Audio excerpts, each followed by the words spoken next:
Thank you. Good morning, everyone. So quick show of hands. How many of you have looked at cat photos or shared cat photos online? Or how about dog photos, dog pictures, dancing babies? Yeah, or not. But those images actually can have, there's a building blocks of civic engagement. I'm going to talk a little bit about that. Um, ah, wrong slides. OK, well, I'll start with these.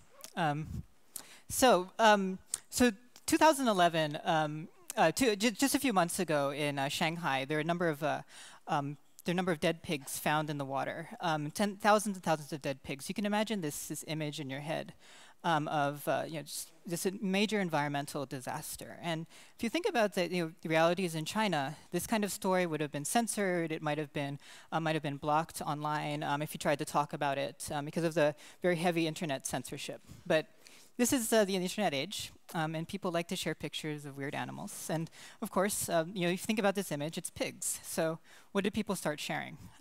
Started sharing pictures of pigs coming out of the water, bursting out of the water.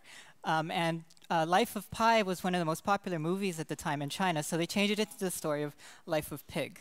There's a popular Tumblr blog of Kim Jong-un, the current dictator of North Korea, looking at things. And so they photoshopped him in, looking at these pigs, looking at these creatures in the water. And when you think about, the chances that you'll be sharing an image of disgusting environmental disasters versus these cute images, what's more likely to be shared, especially by a younger generation? And what's more likely to provoke a conversation, provoke a different way of talking about what's happening in China? And so what we're starting to notice in my work is that the visual vernacular of the internet is quickly becoming a vehicle for political expression. These are, I'm sure you've all seen images like this of cats and dogs and these weird animals talking. And when you think about it, what goes faster and more viral on the internet than a crazy animal, right? So recently, how many of you have been following the protests in Turkey in Gezi Park?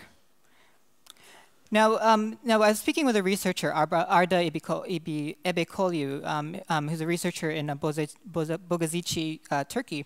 And he was looking at some of the memes that were popping up over there. And if you looked at some of the, if you were watching some of the height of the protests in the United States or outside, you would have seen a lot of images of police brutality. But according to Arda, if you watched the protests on CNN Turk, the local channel, you might have been watching a penguin documentary. And so a lot of people in Turkey, the netizens, they actually started remixing these images of penguins into images of police brutality. And if you go onto YouTube and you watch these videos, there's an amazing video of a penguin documentary, that same penguin documentary that's being aired, with audio of the protests being overlaid on top, depicting the penguins as the protesters being attacked by moose. In the United States, you have images like Class War Kidde, or cats. Cats are becoming a point of discussion for capitalism and book censorship. And so those creative acts, those acts of creativity and social engagement actually can take a new type of political form when they're actually placed online. How many of you have taken a picture of yourself and posted it online? Right, pretty much, so more people than who share cat photos. That's great. So. So that's a selfie, right? That's a picture of ourselves, like posting a picture of ourselves online. And I'm sure we've all thought about why we do this, what's the point?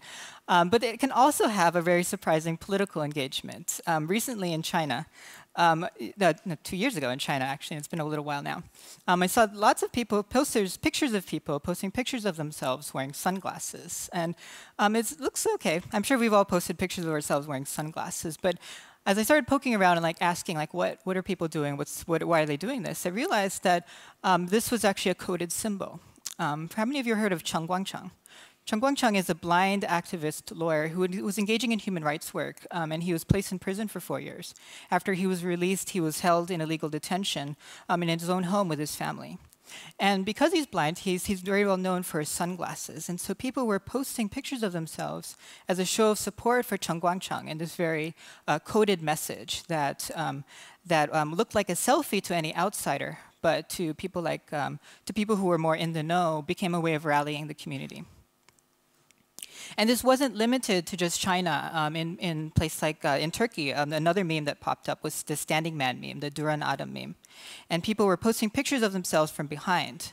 taking a picture. It's a form of selfie in which they were, it was an active protest against the government. And what was brilliant about that meme is that you could actually post a picture of other people. People could post a picture of the police from behind and say they were participating in the protest.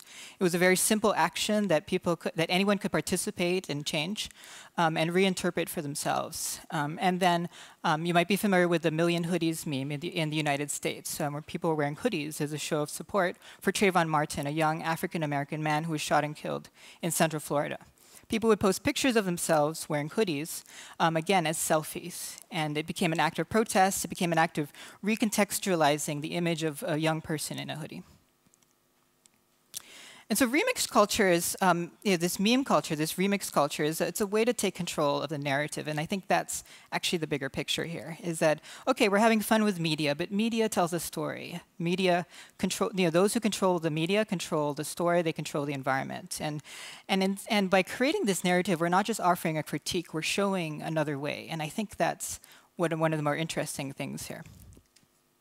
So before I explain this text message, I want you to just think about Uganda.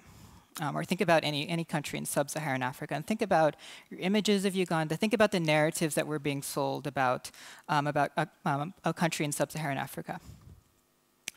Now, during when Spain was asking for a bank bailout from the Eurozone, the Prime Minister, Mariano Rajoy, sent a text message to his finance minister.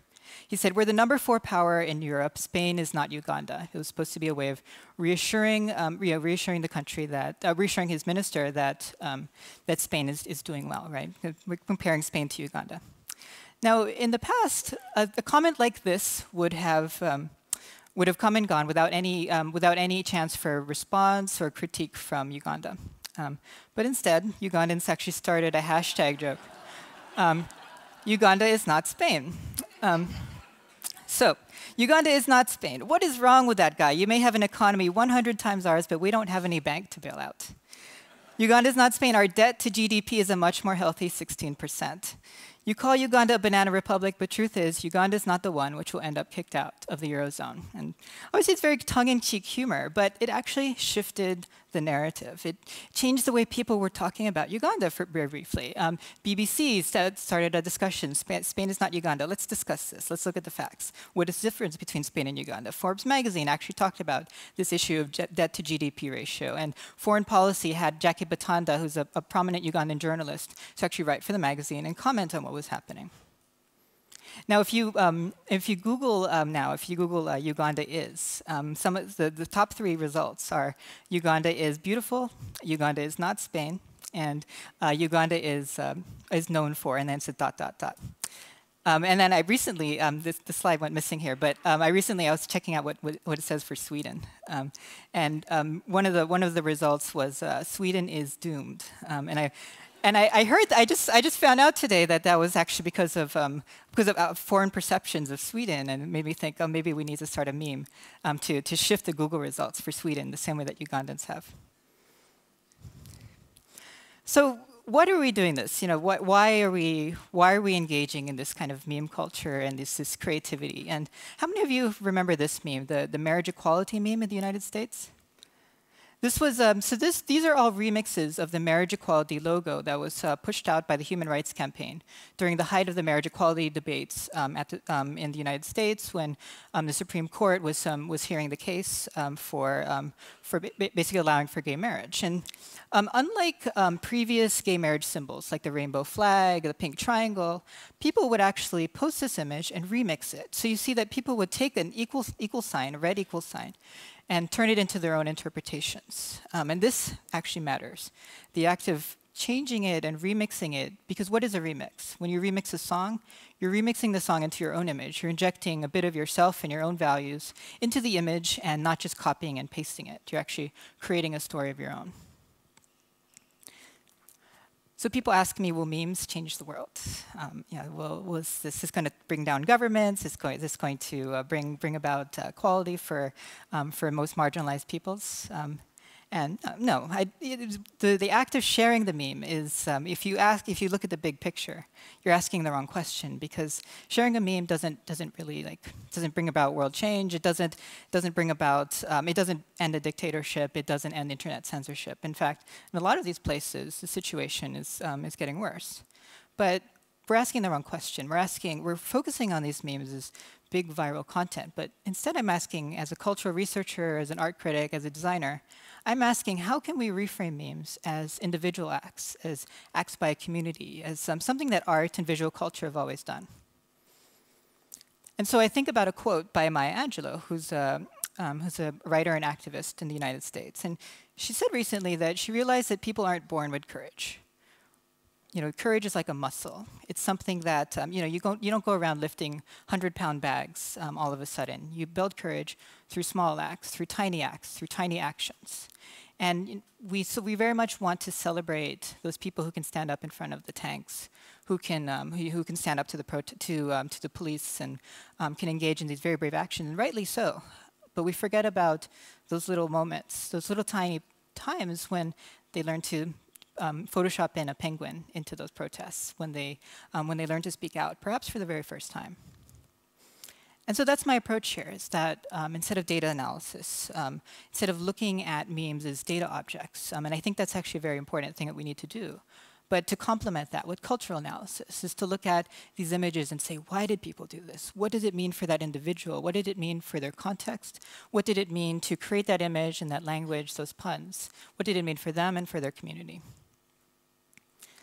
And so what does, when I look at these, what I see, because I interview a lot of meme makers and because I visit a lot of these contexts, I've been to most of the countries I've talked about here, is that these are the voices of some of the most voiceless in the world. These are very basic images. These are the beginnings of the way we talk about difficult political issues, because none of these are very happy things when you think about it. I mean, it makes us giggle, it makes us laugh, but these economies are falling apart. There's world-changing pollution. You have complete marginalization of the queer community, of an entire continent, of police brutality, illegal detention, all kinds of difficult political issues.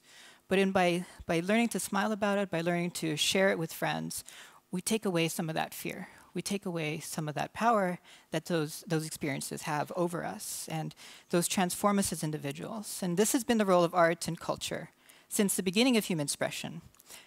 But now it's happening much faster. It's happening in many more creative ways because of the internet. And I suspect, because I've just been seeing this now in places places like China, Uganda, Turkey, and United States, that we'll be seeing many more examples of this in the near future.